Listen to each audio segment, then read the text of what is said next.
So then he says, خَلَقَ الْإِنسان. My final words to you guys, inshallah ta'ala. I know I said final before. This is final. خَلَقَ الْإِنسان. You know the word insan, Ibn al-Faris argued it could be two origins. It could be nasiya, means human beings are very forgetful. Or it could be from uns, which means human beings are very loving. Alligators are not very loving. Lions are not very loving. You know? Other animals, they have some love, but not like human beings. We can even show love to other animals. We can show love to other human beings. We can show love to strangers, right? We have that ability. So we have uns in us. They are wahsh and we are uns. So there's two meanings to the human being. One, that we are forgetful, and the second, that we have what? Love. Allah chose this message perfectly for people who are forgetful. For people who are forgetful. Because when people forget, what do they need? Reminder. And one of the names of the Quran is reminder. In huwa illa dhikrun. Kalla innaha tadhkira. Wa dhakkir bil Quran man yakhafu wa'id. Quran is reminder because we are insan. So he says, I taught the Quran because you're insan. You forget, that's why I gave you a reminder. You keep forgetting, so I keep reminding you over and over again. That's why I did that. Subhanallah. And the second is love.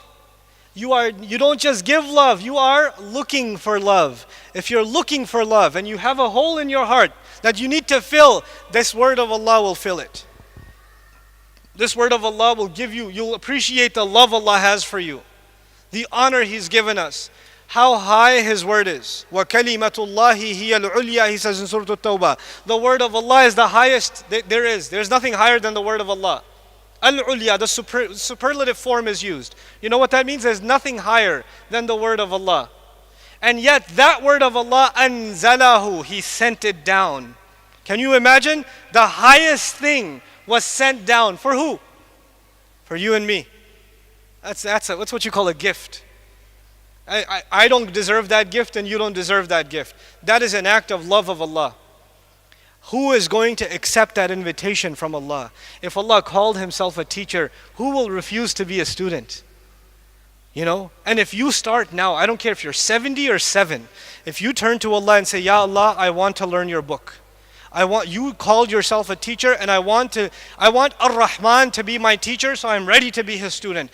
Then it does not matter whether you know a little bit or you know a lot. Because you began with Ar-Rahman, there will be barakah in your learning.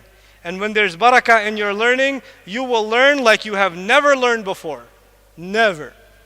You are a bad student in mathematics, you are terrible in English class, you are horrible in history class, but when you turn to Allah's book and you want to learn Arabic, which is a complicated language, it's complicated.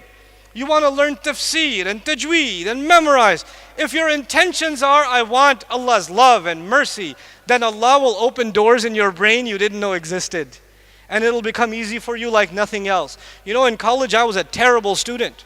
Terrible. I was a bad student. I only signed up for the courses in college that my friend took because he would take the notes. I slept on his shoulder for 4 years. You know, I also have a lot of elbow marks on my arm because he tried to wake me up. I was a terrible student. But when I started learning Quran and Arabic, I did not have to review twice. I learned something once and it came in my head. It's not because I'm smart, because I know how dumb I am. I'm a witness to myself. Allah makes things easy. وَلَقَدْ يَسَّرْنَا الْقُرْآنَ لِلذِّكْرِ. Allah makes it easy. We don't make that easy. You make the intention and Allah will make that easy for you. This is the message I want to share with all of you, really. I want you to become students of this book, students of this language. Don't be intimidated by it. Don't be intimidated by it.